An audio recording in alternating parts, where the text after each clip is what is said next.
Tolong rekan media, blitz-nya dimatikan dulu ya. Ya. Itu bisa ngambil, itu kan berapa dulu itu? Silakan duduk. Kemudian bagaimana sikap saudara terhadap dakwaan tersebut? Apakah akan menyampaikan sendiri atau diwakili oleh tim penasihat hukum? Bapak-bapak hakim-hakim majelis, kami akan mengajukan eksepsi. Akan mengajukan eksepsi? Eksepsi. Ya. Yang akan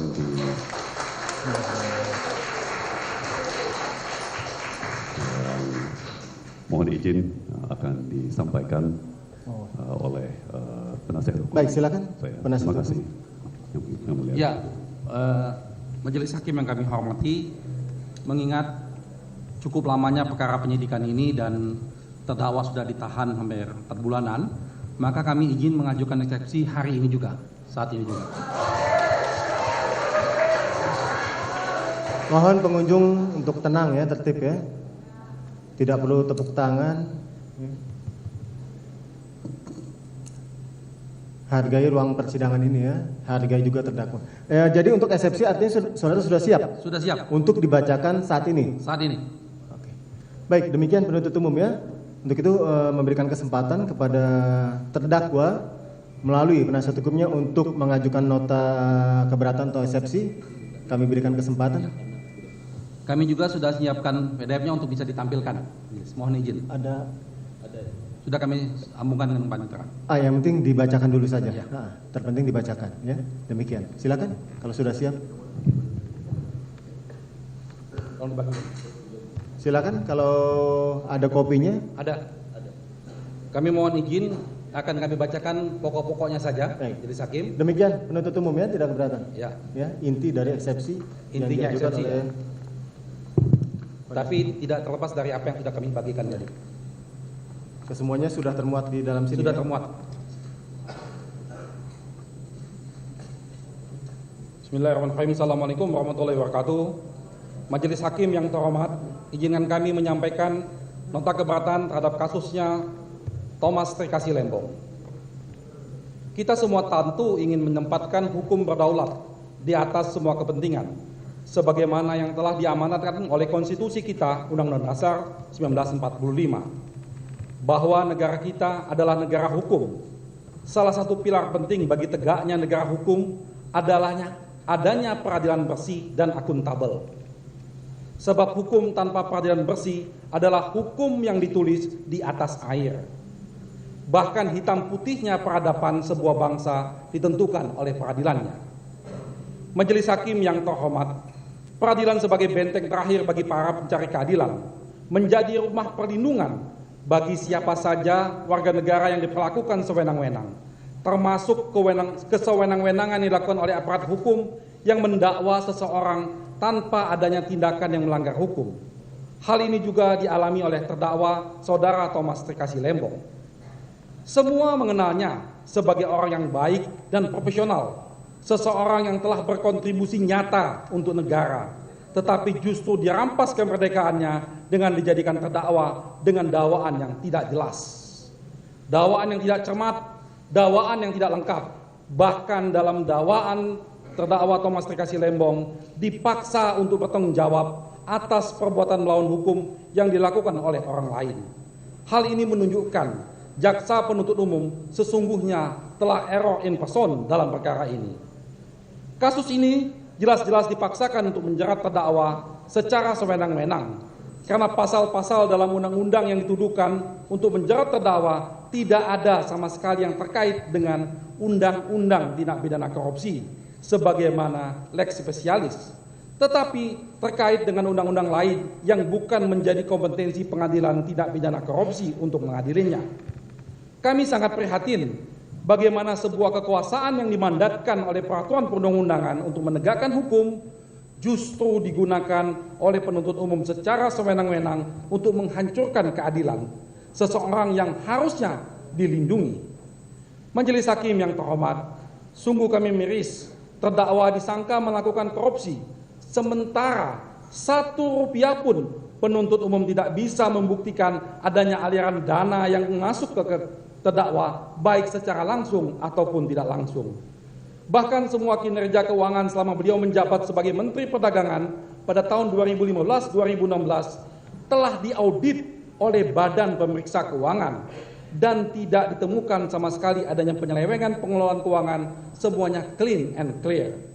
Kami percaya Majelis Hakim yang terhormat akan memimpin persidangan ini dengan seadil-adilnya, memulihkan hak keadilan bagi terdakwa yang dirampas secara paksa dan sewenang-wenang, mengembalikannya kepada keluarga yang telah lama menantinya dengan penuh air mata kepedihan.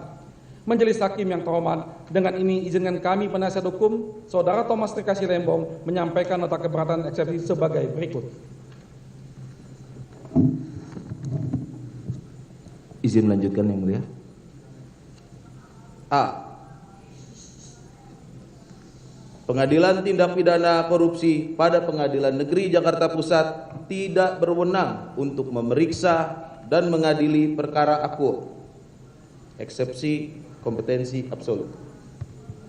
Majelis Hakim yang mulia, Pengadilan Tindak Pidana Korupsi pada Pengadilan Negeri Jakarta Pusat tidak berwenang untuk memeriksa, mengadili, dan memutus perkara akuo berdasarkan ketentuan pasal 6 huruf C Undang-Undang Pengadilan Tipikor Junto, pasal 14 dan pasal 32 ayat 1 Undang-Undang Tipikor, berdasarkan penjelasan sebagai berikut. Bahwa di dakwaan primer dan dakwaan subsidiar, terdakwa dipersalahkan pada pokoknya melanggar peraturan-peraturan yang dijadikan dasar dalam surat dakwaan untuk menyatakan adanya unsur perbuatan melawan hukum tindak pidana korupsi sebagaimana diatur dalam pasal 2 ayat 1 dan pasal 3 Undang-Undang Tipikor.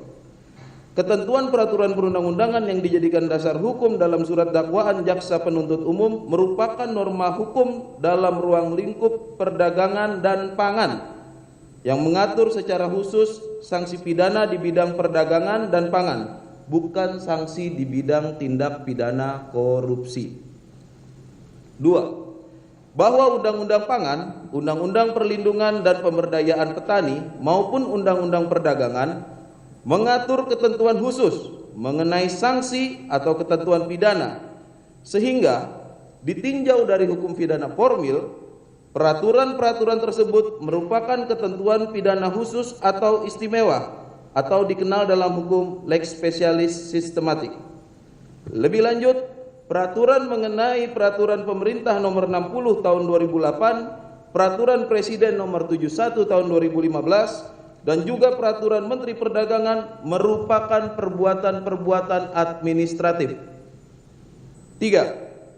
Bahwa Undang-Undang Tindak Pidana Korupsi telah memberikan batasan-batasan terhadap perbuatan apa saja yang memenuhi unsur perbuatan melawan hukum dalam pasal 2 dan pasal 3 Undang-Undang Tindak Pidana Korupsi, yaitu sebagaimana telah dinyatakan secara tegas dalam pasal 14 Undang-Undang Tindak Pidana Korupsi beserta penjelasannya, di mana disebutkan bahwa yang dimaksud dengan ketentuan yang berlaku dalam undang-undang ini adalah baik hukum pidana material maupun untuk hukum pidana formil.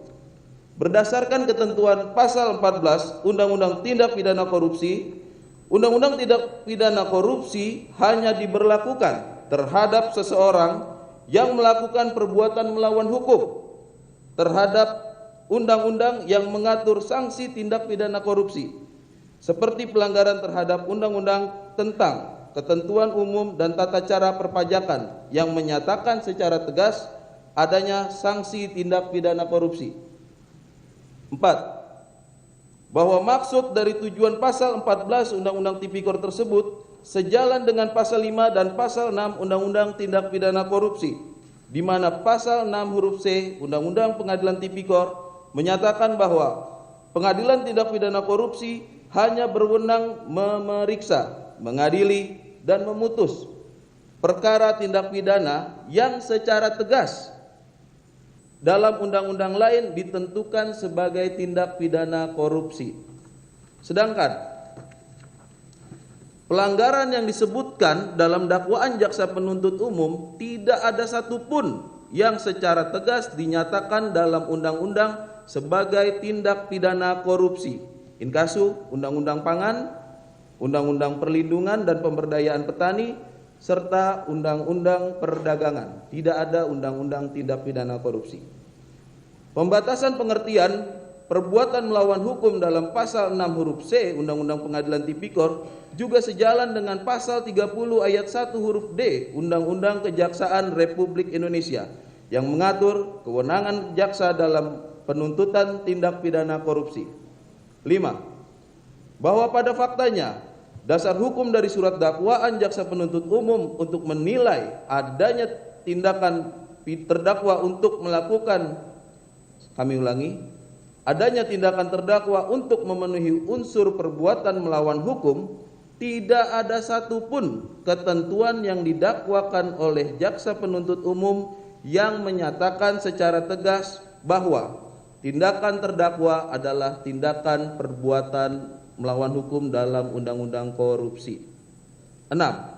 Bahwa apabila benar hasil audit BPKP terkait penghitungan kerugian keuangan negara tertanggal 20 Januari 2025 yang dijadikan dasar penuntut umum untuk menyatakan telah terjadi kerugian keuangan negara, pada faktanya penyidik tidak cukup bukti inkasu perbuatan melawan hukum dalam surat dakwaan jaksa penuntut umum tidak secara tegas menyatakan sebagai tindak pidana korupsi, di mana terhadap hal demikian menurut pasal 6 huruf C Undang-Undang Pengadilan Tipikor junto pasal 14 Undang-Undang Tipikor, maka seharusnya penyidik segera menyerahkan berkas perkara kepada jaksa pengacara negara untuk dilakukan gugatan perdata sebagaimana tercantum dalam pasal 32 Undang-Undang Tipikor. 7. Bahwa tindakan terdakwa menerbitkan persetujuan impor dalam perkara akuo dilakukan oleh terdakwa dalam kapasitasnya sebagai Menteri Perdagangan yang dalam kewenangannya diatur secara khusus dalam Undang-Undang Kementerian Negara dan Undang-Undang Administrasi Pemerintahan. 8. Bahwa sesuai dengan Undang-Undang Administrasi Pemerintahan yang dapat dipermasalahkan terhadap pejabat pemerintah atau pejabat tata usaha negara yang dalam perkara akuo terdakwa adalah sebagai Menteri Perdagangan dalam hal menjalankan kewenangannya, apakah telah terjadi melampaui wewenang, mencampur adukan wewenang dan atau bertindak sewenang-wenang secara melawan hukum sebagaimana diatur dalam pasal 17 dan pasal 18 Undang-Undang Administrasi Pemerintahan. 9. Bahwa yang berwenang menguji pelaksanaan kewenangan pejabat pemerintah dalam hal ini Menteri Perdagangan adalah Pengadilan Tata Usaha Negara sebagaimana diatur dalam Undang-Undang Peradilan Tata Usaha Negara. 10. Pada faktanya sampai saat ini tidak terdapat putusan Pengadilan Tata Usaha Negara yang menyatakan bahwa penerbitan persetujuan impor, kami tegaskan bahwa persetujuan impor yang dilakukan oleh terdakwa dalam perkara akuo terdapat pelanggaran mengenai kewenangan tentang penerbitan keputusan pejabat tata usaha negara sebagaimana diatur dalam pasal 17 dan pasal 18 Undang-Undang Administrasi Pemerintahan. 11. Bahwa sekalipun terdapat pelanggaran dalam melaksanakan kewenangannya sebagai pejabat tata usaha negara, maka sanksinya administrasi berupa ganti kerugian dan bukan tindak pidana korupsi. Bahwa berdasarkan hal-hal tersebut di atas, maka Pengadilan Tindak Pidana Korupsi pada Pengadilan Negeri Jakarta Pusat tidak berwenang secara absolut untuk memeriksa, mengadili pokok perkara akuo, serta sudah sepatutnya demi hukum menyatakan surat dakwaan jaksa penuntut umum tidak dapat diterima. Dilanjutkan. Kami lanjutkan Majelis Hakim. Surat dakwaan akuo in error persona, bahwa dalam menguraikan peristiwa melawan hukum, menyalahgunakan wewenang dan terkait kerugian keuangan negara dalam surat dakwaannya, jaksa penuntut umum hanya menguraikan perbuatan-perbuatan yang pada faktanya tidak dilakukan oleh terdakwa Thomas Trikasih Lembong. Bahwa yang dimaksud dengan error in persona atau salah orang adalah kekeliruan terhadap tersangka yang terjadi dalam tahap pengadilan maupun kekeliruan terhadap orangnya yang terjadi pada tingkat penuntutan. Error in persona dalam penyelenggaraan sistem peradilan pidana merupakan salah satu jenis tindakan destruktif yang dilakukan oleh aparat penegak hukum yang dapat menimbulkan kerugian bagi seseorang. Lebih lanjut, M. Yahya Harhab mengartikan error in persona sebagai diskualifikasi in person, yang berarti bahwa orang yang ditangkap atau ditahan mengalami kesalahan. Bahwa mengacu halaman 28 dan 33 surat dakwaan, diperoleh fakta bahwa pihak-pihak yang melakukan pembayaran baik kepada pajak dan atau PT PPI, inkasu, bea masuk, PDRI dan jual beli gula sampai akhirnya oleh jaksa penuntut umum dijadikan sebagai dasar untuk menyatakan telah terjadi kerugian keuangan negara adalah transaksi yang tidak dilakukan oleh terdakwa melainkan dilakukan oleh 9 perusahaan swasta selaku penjual gula dan sebagai wajib pajak.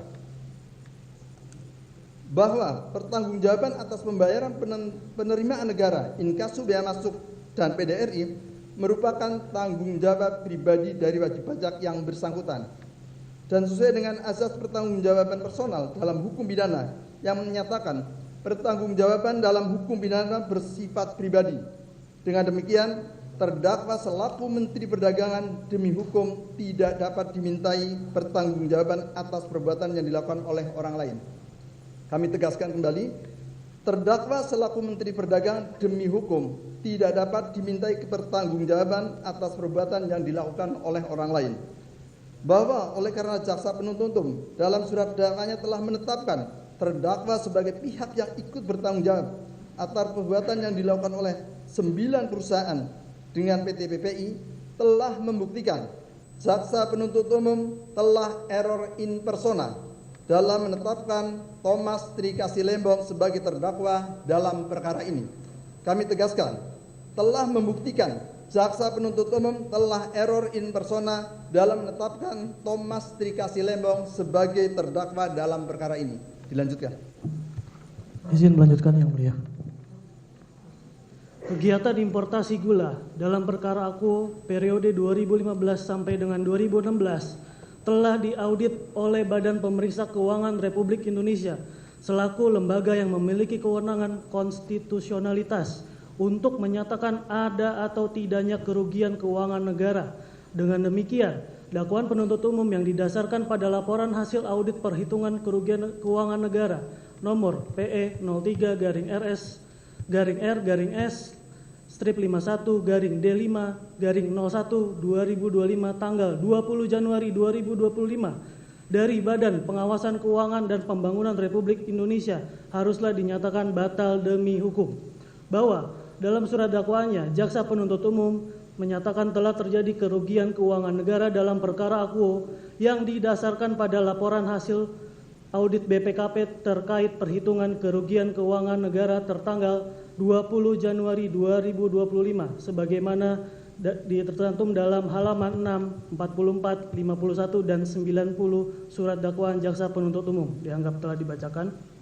Bahwa pada faktanya kegiatan importasi gula di Kementerian Perdagangan pada tahun 2015 sampai dengan 2016 di mana terdakwa Thomas Trikasih Lembong menjabat sebagai Menteri Perdagangan Republik Indonesia tahun 2015 sampai 2016 telah diaudit oleh BPK-RI berdasarkan laporan hasil pemeriksaan atas perencanaan, pelaksanaan dan pengawasan tata niaga impor tahun 2015 sampai dengan semester 1 tahun 2017 pada Kementerian Perdagangan dan instansi atau entitas terkait nomor 47 tertanggal 2 Maret 2018. Untuk selanjutnya disebut sebagai LHP BPK 2015 sampai dengan 2017. Di mana LHP BPK 2015 sampai dengan 2017 tersebut telah menyimpulkan tidak terjadi kerugian keuangan negara dalam kegiatan importasi gula di Kementerian Perdagangan tahun 2015 sampai dengan 2016. Bahwa berdasarkan pasal 62 ayat 2 Undang-Undang Perbendaharaan Negara, BPK hanya akan menindaklanjuti pemeriksaan dengan audit investigatif perhitungan kerugian keuangan negara apabila dalam pemeriksaan yang dilakukan oleh BPK RI ditemukan kerugian keuangan negara dan unsur pidana. Bahwa kewenangan BPK RI dalam melaksanakan audit tersebut senyatanya didasarkan pada pasal 23E ayat 1 Undang-Undang Dasar 1945 yang menentukan BPK RI berwenang untuk memeriksa pengelolaan dan tanggung jawab tentang keuangan negara dan ditegaskan kembali dalam pasal 10 ayat 1 Undang-Undang BPK.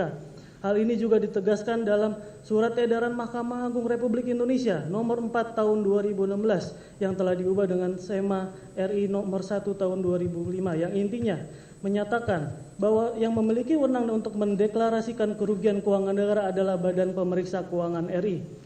Sedangkan kewenangan BPKP hanya didasarkan pada peraturan Presiden. Pada pokoknya BPKP tidak memiliki wewenang audit kembali terhadap hasil audit yang dilakukan oleh BPK RI, apalagi audit investigatif pro justisia untuk pembuktian perkara tindak pidana korupsi.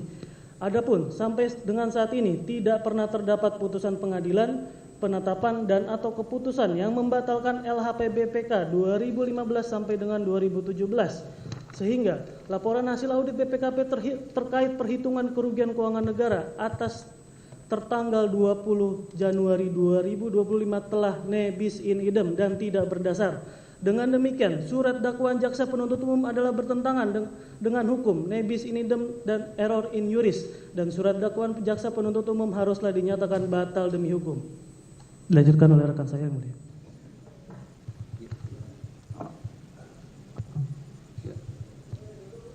D. Surat dakwaan jaksa penuntut umum disusun secara tidak jelas, tidak cermat, dan tidak lengkap. Uraian unsur melawan hukum tidak jelas, tidak cermat, dan tidak lengkap karena seluruh pengakuan persetujuan impor oleh terdakwa dibuat sesuai dengan kewenangan Menteri Perdagangan, telah memenuhi asas umum pemerintahan yang baik sebagaimana diatur dalam Undang-Undang Administrasi Pemerintahan dan berdasarkan pemisahan fungsi di dalam Kementerian Perdagangan, khususnya tentang penerbitan pengakuan impor, sehingga surat dakwaan jaksa penuntut umum harus dinyatakan batal demi hukum. Bahwa jaksa penuntut umum dalam dakwaan halaman 2 sampai dengan halaman 4 dan halaman 49 sampai dengan halaman 51 menguraikan unsur melawan hukum yang merujuk pada kebijakan-kebijakan Menteri Perdagangan sebagai berikut, dianggap dibacakan. Bahwa uraian dakwaan jaksa penuntut umum tersebut tidak cermat dikarenakan seluruh peristiwa yang diuraikan oleh jaksa penuntut umum tidak memperhatikan proses penugasan Menteri BUMN kepada PT PPI dan juga adanya pasal 5 ayat 8 Perpres nomor 71/2015 tentang penetapan dan penyimpanan barang kebutuhan pokok dan barang penting. Bahwa penugasan PT PPI didasarkan pada surat Menteri BUMN nomor S 887/MBU/12/2015 tanggal 14 Desember 2015 dan rapat koordinasi tertanggal 28 Desember 2015. Bahwa untuk melaksanakan penugasan tersebut, PPI dapat melakukan kerjasama dengan badan usaha lainnya, dalam hal ini melakukan kerjasama dengan 8 perusahaan swasta sebagaimana diatur dalam pasal 5 ayat 8 Perpres 71/2015 dianggap dibacakan. Bahwa keputusan Menteri Perdagangan berupa pengakuan impor harus melalui tahapan pengecekan syarat-syarat permohonan persetujuan impor yang pelaksanaannya dilakukan oleh Dirjen Daklu dari Kementerian Perdagangan dan persetujuan impor diterbitkan oleh Dirjen Perdagangan Luar Negeri. Bahwa berdasarkan pasal 8 ayat 2 huruf A jungto pasal 9 ayat 2 huruf C Undang-Undang Kementerian Negara, pada pokoknya kewenangan menteri, ya, inkasu Menteri Perdagangan adalah merumuskan, menetapkan dan melaksanakan kebijakan di bidangnya yang dalam pelaksanaan kewenangan tersebut Menteri Perdagangan dibantu oleh Dirjen sebagai pelaksana. Bahwa keputusan yang dikeluarkan oleh terdakwa dalam perkara akuo secara hukum merupakan suatu keputusan tata usaha negara sebagaimana dimaksud pasal 1 angka 3 Undang-Undang Peradilan Tata Usaha Negara. Bahwa berdasarkan hal tersebut, terdakwa telah memenuhi asas-asas umum pemerintahan yang baik sebagaimana diatur dalam pasal 10 ayat 1 huruf F Undang-Undang Administrasi Pemerintahan. Bahwa berdasarkan pasal 77 ayat 1 Undang-Undang Administrasi Pemerintahan, pada pokoknya keputusan terdakwa yang telah sesuai dengan kewenangan sebagai Menteri Perdagangan dan telah memenuhi asas-asas umum pemerintahan yang baik. Bahwa pengakuan persetujuan impor Kementerian Perdagangan mengacu pada pasal 14 huruf D dan H Peraturan Presiden nomor 8 tahun 2015 dianggap dibacakan. Bahwa penerbitan pengakuan persetujuan impor adalah merupakan pelaksanaan kewenangan terdakwa sebagai Menteri Perdagangan yang kewenangannya diberikan oleh undang-undang, sehingga penilaian terhadap penggunaan kewenangan terbatas pada ketentuan pasal 17 dan pasal 18 Undang-Undang Administrasi Pemerintahan. Bahwa berdasarkan hal-hal tersebut di atas, uraian unsur melawan hukum tidak jelas, tidak cermat, dan tidak lengkap karena seluruh pengakuan persetujuan impor oleh terdakwa merupakan tindakan administratif dalam jabatan sebagai Menteri Perdagangan yang dilaksanakan sesuai kewenangan sebagai Menteri Perdagangan serta telah memenuhi asas-asas umum pemerintahan yang baik sebagaimana diatur dalam Undang-Undang Administrasi Pemerintahan. Dilanjutkan yang mulia. Izin yang melanjutkan yang mulia. D2. Uraian di dalam surat dakwaan tidak cermat, tidak jelas dan tidak lengkap karena tidak menguraikan peristiwa mengenai harga beli gula kristal putih yang dilakukan oleh Induk Koperasi Kartika, Induk Koperasi Kepolisian Negara Republik Indonesia, Satuan Koperasi Kesejahteraan Prajurit dan atau Pusat Kepolisian Polisi Daerah dari PT Angels Products, PT Makassar Tene, PT Sentra Usaha Tama Jaya, PT Medan Sugar Industri, PT Permata Dunia Sukses Utama, PT Andalan Furnindo, PT Duta Sugar Internasional, PT Berkah Manis Makmur, atau disebut 8 perusahaan swasta. Meskipun dalam dakwaan bea masuk dan pajak dalam rangka impor dari realisasi kerjasama telah menjadi dasar perhitungan kerugian negara. Majelis Hakim yang mulia, surat dakwaan jaksa penuntut umum tidak cermat, tidak jelas, dan tidak lengkap karena tidak menguraikan peristiwa mengenai harga beli GKP yang dilakukan oleh Induk Koperasi Kartika, Induk Koperasi Kepolisian Negara Republik Indonesia, serta Satuan Koperasi Kesejahteraan Prajurit dan atau Pusat Koperasi Polisi Daerah dari 8 perusahaan swasta berdasarkan penjelasan sebagai berikut. 1. Bahwa jaksa penuntut umum di dalam surat dakwaannya menguraikan pelaksanaan operasi pasar GKP yang dilakukan oleh Induk Koperasi Kartika atau Inkopkar, Induk Koperasi Kepolisian Negara Republik Indonesia Inkopol, serta Satuan Koperasi Kesejahteraan Prajurit dan atau Pusat Koperasi Polisi Daerah atau selanjutnya disebut dengan SKKP atau Puskopol, sebagaimana tercantum di dalam halaman 9 sampai dengan 38 dan halaman 52 sampai dengan 83 surat dakwaan. Namun di dalam hal ini, jaksa penuntut umum tidak menguraikan harga jual beli GKP oleh Inkop Kartika, Inkopol, dan SKKP atau Puskopol TNI Polri dari 8 perusahaan swasta dalam pelaksanaan operasi pasar GKP. Bahwa dalam surat dakwaan jaksa penuntut umum juga telah menguraikan adanya keuntungan sebesar Rp75 per kilogram untuk Induk Koperasi Kartika tanpa menyebutkan dasar harga jual beli GKP yang dibeli dari PT Angels Products sebagai berikut, dianggap dibacakan. 3. Sedangkan jaksa penuntut umum dalam dakwaannya menjelaskan secara rinci bagaimana PT PPI telah membeli GKP dari 8 perusahaan swasta sebesar Rp9.000 per kilogram, dibandingkan dengan harga patokan petani atau HPP sebesar Rp8.900 per kilogram sebagaimana tercantum di dalam halaman 23 dan 68 dakwaan primer dan subsidiar sebagai berikut dianggap dibacakan.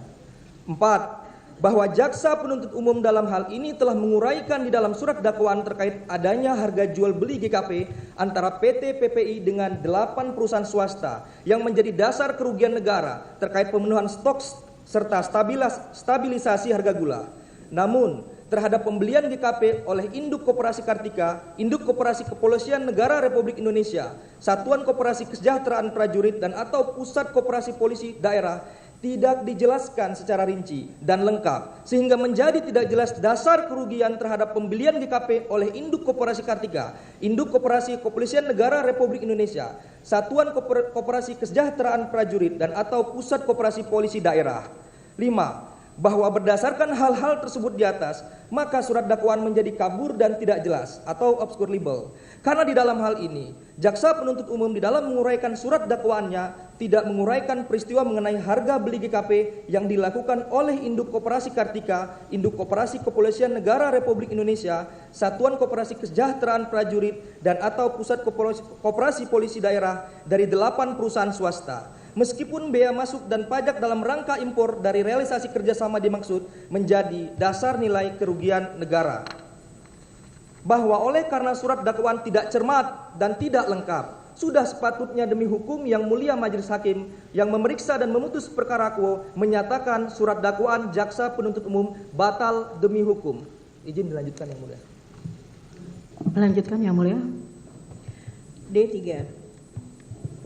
Uraian mengenai kerugian negara dalam surat dakwaan tidak jelas, tidak cermat dan tidak lengkap karena perhitungan kerugian negara di dalam surat dakwaan mengabaikan pasal 4B Undang-Undang 1 tahun 2025 tentang perubahan ketiga atas Undang-Undang Nomor 19 tahun 2003 tentang Badan Usaha Milik Negara junto pasal 1 ayat 2 Kitab Undang-Undang Hukum Pidana. 1. Bahwa dalam halaman 38, 44, 83, dan 89 surat dakwaan, jaksa penuntut umum menguraikan adanya kerugian yang dialami oleh PT PPI akibat pembayaran harga GKP yang lebih besar dari harga perkiraan. Dalam hal ini, jaksa penuntut umum tidak mempertimbangkan bahwa status hukum PT PPI merupakan perusahaan badan usaha milik negara atau BUMN, yang mana dalam hal ini memiliki kekayaan terpisah dari keuangan negara.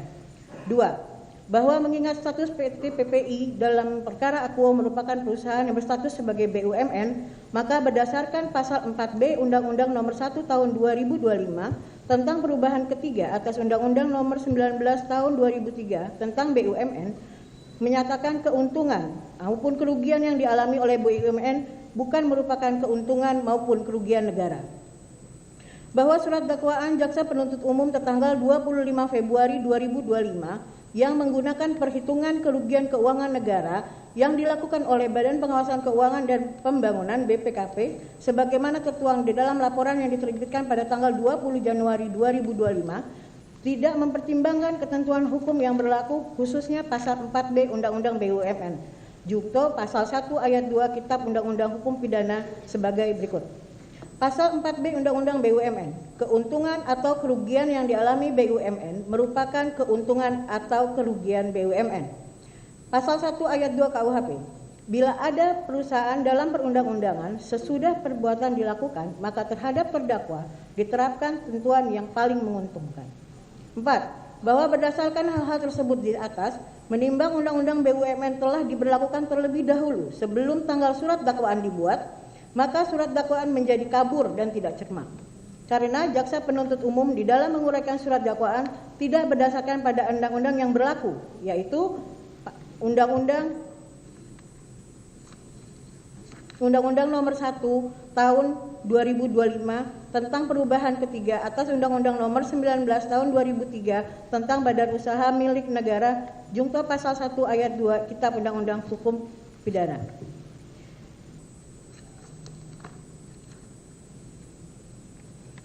Yang tidak mempertimbangkan status PT PPI yang merupakan perusahaan yang berstatus sebagai BUMN.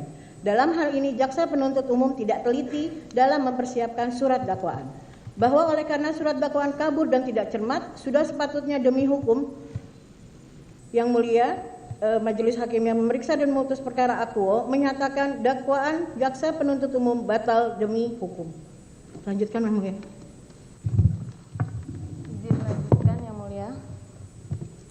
D4, jaksa penuntut umum telah tidak jelas dan tidak cermat dalam menyusun surat dakwaan, di mana dalam surat dakwaannya jaksa penuntut umum menggunakan harga patokan petani dalam menyimpulkan adanya kemahalan harga beli dan selisih keuntungan yang diterima 9 perusahaan swasta dari hasil jual beli GKP dengan PT PPI. 1.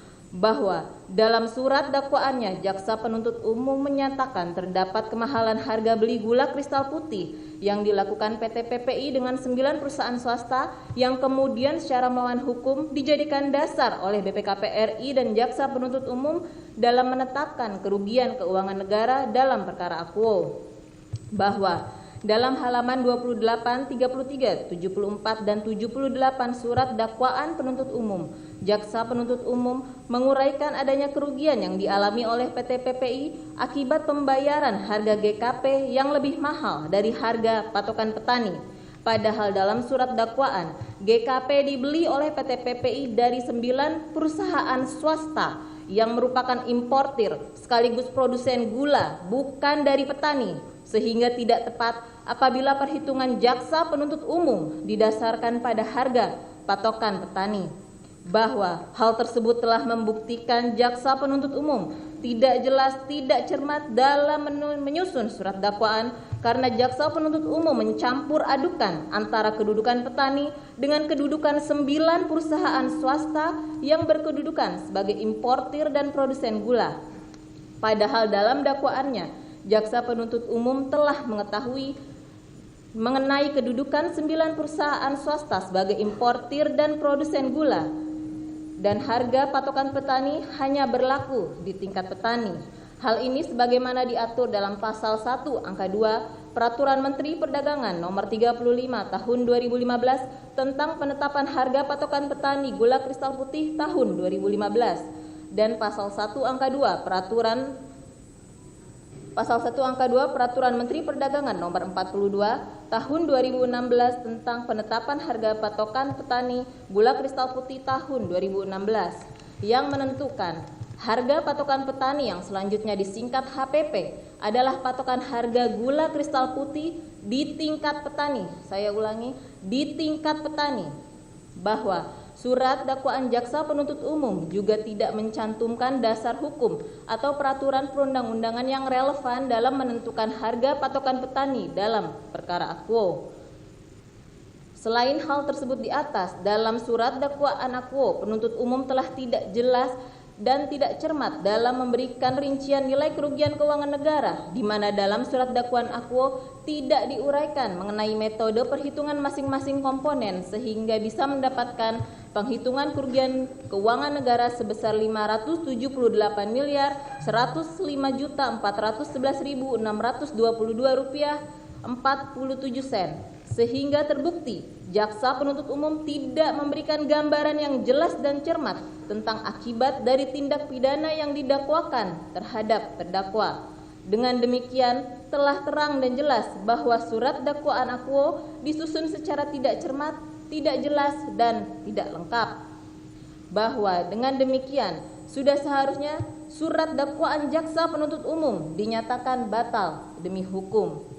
Selanjutnya D5 mengenai surat dakwaan tidak cermat, tidak jelas dan tidak lengkap karena tidak menguraikan peristiwa dugaan tindak pidana korupsi dalam kegiatan importasi gula di Kementerian Perdagangan sejak tahun 2015 sampai dengan tahun 2023 sebagaimana surat perintah penyelidikan, surat perintah penyidikan, surat penetapan tersangka dan surat penetapan penahanan yang menjadi satu kesatuan dengan surat dakwaan, melainkan jaksa penuntut umum hanya menguraikan peristiwa dugaan tindak pidana akuo yang terjadi pada tahun 2015 sampai dengan tahun 2016 sehingga surat dakwaan haruslah dinyatakan batal demi hukum.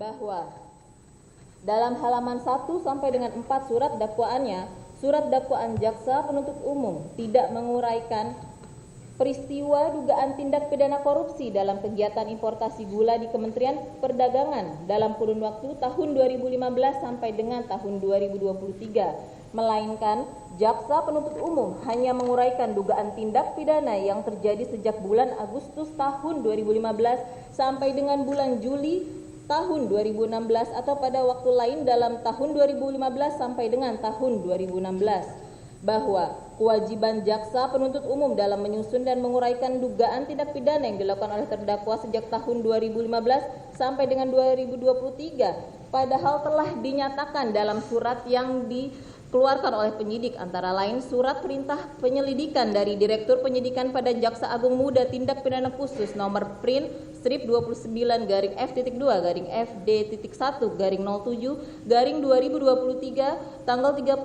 Juli 2023, surat perintah penyidikan Direktur Penyidikan Jaksa Agung Muda Tindak Pidana Khusus nomor print strip 54-F-D-2-F-D-10-10-2023 tanggal 3 Oktober 2023. Ketiga, juga dijelaskan dalam surat penetapan tersangka Direktur Penyidikan Jaksa Agung Muda Tindak Pidana Khusus nomor TAP strip 60-F-2-10-2024 tanggal 29 Oktober 2024 dan surat perintah penahanan Direktur Penyidikan Jaksa Agung Muda Tindak Pidana Khusus nomor print strip 50-F-2-10-10-2024 tertanggal 29 Oktober 2024, bahwa dari keempat surat tersebut di atas, dugaan tindak pidana korupsi dalam importasi gula di Kementerian Perdagangan diduga terjadi dalam kurun waktu tahun 2015 sampai dengan tahun 2023. Namun ketika masuk dalam tahap penuntutan inkasu dalam surat dakwaan, terdapat perbedaan periode yang signifikan mengenai tempus delicti terjadinya dugaan tindak pidana, di mana penuntut umum tidak menguraikan peristiwa pidana dalam kegiatan importasi gula yang terjadi pada tahun 2016 sampai dengan tahun 2023. Padahal tidak ada perubahan tempus delicti sejak penyelidikan sampai dengan penyidikan. Bahwa berdasarkan pasal 139 Jungto pasal 140 ayat 1 Kitab Undang-Undang Hukum Acara Pidana, maka jaksa penuntut umum dalam menyusun surat dakwaan adalah wajib menyesuaikan tempus delicti yang dinyatakan dalam penyelidikan dan penyidikan. Inkasu jika hasil penyidikan menyatakan dugaan tindak pidana korupsi terjadi pada 2015 sampai dengan 2023, maka seharusnya dalam surat dakwaannya pun jaksa penuntut umum harus menguraikan seluruh dugaan tindak pidana yang dilakukan oleh terdakwa selama jangka waktu tersebut. Bahwa apabila faktanya hasil penyidikan belum mencakup peristiwa dugaan tindak pidana korupsi yang terjadi pada tahun 2015 sampai dengan 2023, maka penuntut umum seharusnya mengembalikan berkas perkara kepada penyidik untuk dilakukan perbaikan, bukannya menindaklanjuti hasil penyidikan tersebut dengan membuat surat dakwaan dan melimpahkannya ke pengadilan tindak pidana korupsi. Hal ini membuktikan jaksa penuntut umum dalam menyusun surat dakwaan telah tidak jelas, tidak cermat, dan tidak lengkap. Bahwa oleh karena surat dakwaan disusun secara tidak jelas, tidak cermat, dan tidak lengkap, maka berdasarkan pasal 143 ayat 3 KUHP, surat dakwaan jaksa penuntut umum batal demi hukum, sehingga sudah sepatutnya Yang Mulia Majelis Hakim yang memeriksa dan memutus perkara quo menyatakan surat dakwaan jaksa penuntut umum batal demi hukum. Dilanjutkan Yang Mulia. Lanjutkan Yang Mulia. Kesimpulan, Majelis Hakim yang mulia, penuntut umum yang kami hormati. Berdasarkan seluruh hal-hal yang telah dikemukakan di atas, maka dapat diambil kesimpulan sebagai berikut. 1. Pengadilan Tindak Pidana Korupsi pada Pengadilan Negeri Jakarta Pusat tidak berwenang untuk memeriksa, mengadili, dan memutus perkara akuo, sehingga sudah sepatutnya demi hukum menyatakan bahwa surat dakwaan jaksa penuntut umum tidak dapat diterima. 2. Surat dakwaan jaksa penuntut umum haruslah dinyatakan batal demi hukum oleh karena telah menetapkan terdakwa sebagai pihak yang ikut bertanggung jawab atas perbuatan yang dilakukan oleh 9 perusahaan dengan PT PPI. Hal ini membuktikan jaksa penuntut umum telah error in persona dalam menetapkan Thomas Trikasih Lembong sebagai terdakwa dalam perkara ini. 3.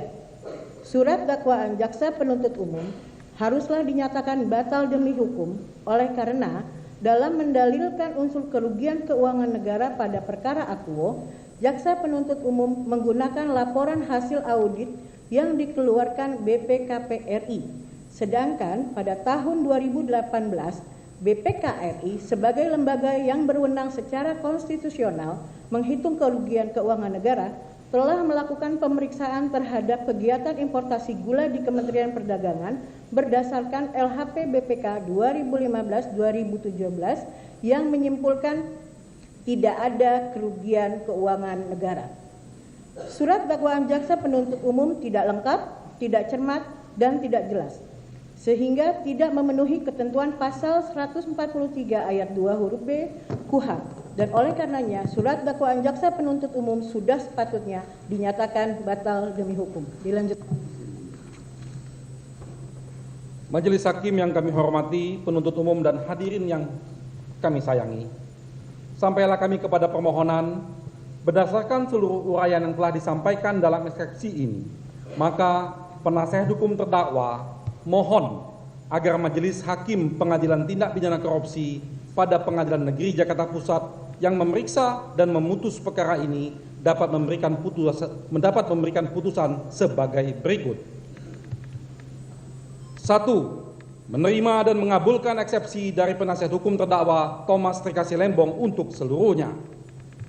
2. Menyatakan Pengadilan Tindak Pidana Korupsi pada Pengadilan Negeri Jakarta Pusat tidak berwenang secara absolut untuk memeriksa dan mengadili perkara akuo. 3. Menyatakan surat dakwaan jaksa penuntut umum nomor rek perkara PDS 06M110 FT102/2025 tertanggal 25 Februari 2025 disusun secara tidak cermat, tidak jelas, dan tidak lengkap atau obscure libel. Menyatakan surat dakwaan jaksa penuntut umum nomor sebagaimana yang dimaksud tertanggal 25 Februari 2025 batal demi hukum netik van request. Menyatakan surat dakwaan jaksa penuntut umum nomor sebagaimana dimaksud tertanggal 25 Februari 2025 tidak dapat diterima need of overclock, membebaskan terdakwa dari tahanan seketika setelah putusan selah dibacakan. 7. Memerintahkan penuntut umum untuk membebaskan terdakwa dari tahanan seketika setelah putusan selah dibacakan. 8. Memerintahkan penuntut umum untuk melakukan rehabilitasi dan memulihkan nama baik dan kedudukan hukum terdakwa sesuai dengan harkat dan martabat terdakwa. 9. Membebankan biaya perkara ini kepada negara atau dalam hal yang mulia majelis hakim berpendapat lain mohon putusan yang seadil-adilnya ex aequo et bono. Demikianlah eksepsi yang kami ajukan ini sebagai pelaksanaan dari hak azazi yang diberikan oleh undang-undang kepada terdakwa. Hormat kami, penasihat hukum Thomas Trikasih Lembong. Terima kasih.